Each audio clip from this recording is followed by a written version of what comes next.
মাননীয় মুখ্যমন্ত্রী মমতা বন্দ্যোপাধ্যায়ের অনুপ্রেরণায় যুব কল্যাণ দপ্তরের উদ্যোগে আজকে সারা রাজ্যের সাথে সাথে নদিয়া জেলার খেলা দিবস এই অনুষ্ঠান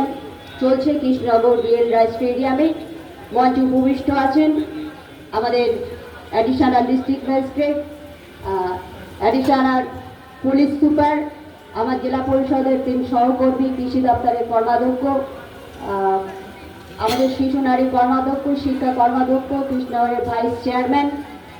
আমাদের এই দপ্তরে যিনি আধিকারিক মধুমালা নন্দী ম্যাডাম,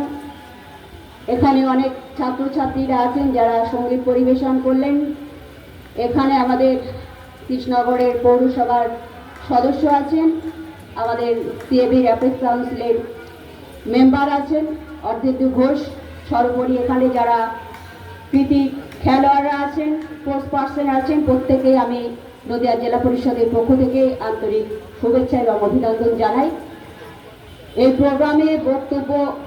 বলতেও ভালো লাগে না, শুনতেও ভালো লাগে না। আমরা খেলা দেখতে এসেছি এবং এই দিনটা আমরা উদযাপন করতে এসেছি। তো সব থেকে যেটা বলার বিষয় যে আমাদের নদিয়া এমনই একটি জেলা, আমরা বিগত দিনে দেখেছি এবং এখনো দেখছি অনেক কৃতি খেলোয়াড় এই নদিয়া জেলায় আছে এবং যারা নদিয়া জেলার নাম এই বাংলায়, এই দেশের মুখ উজ্জ্বল করেছে। ইতিমধ্যেই আমাদের মধ্যে আমরা দেখলাম আমাদের যিনি এই মুহূর্তে ভারতীয় টিমে খেলছেন মহিলা ফুটবল হিসাবে, আমাদের ক্রিকেট কাউন্সিলের আমাদের এখানের ক্যাপ্টেন আছেন এবং আরও অনেক কৃতি খেলোয়াড় আছেন যাদেরকে পেয়ে আজকের এই বিশেষ দিনে আমরা গর্বিত, তাদেরকে আমরা সংবর্ধিত করব।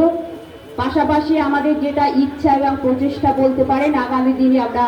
চেষ্টা করছি নদিয়া জেলার এই ক্রীড়া জগতে তো আরও কীভাবে তার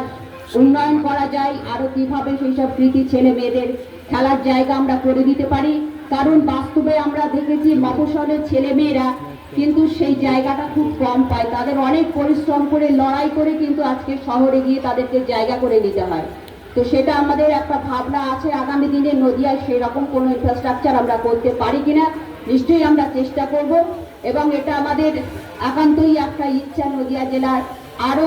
খেলার ক্ষেত্রেও উন্নয়ন ত্বরান্বিত হোক এবং আজকের এই মাননীয় মুখ্যমন্ত্রীর যে ভাবনা ক্রীড়া জগৎকে এগিয়ে নিয়ে যাওয়ার জন্যে, সেই ভাবনাকে যাতে আমরা বাস্তবায়িত করতে পারি, বাস্তব রূপ দিতে পারি, আজকের দিনে আমাদের সেই প্রচেষ্টা, সেই ইচ্ছা থাকবে। এইটুকু বলে আমি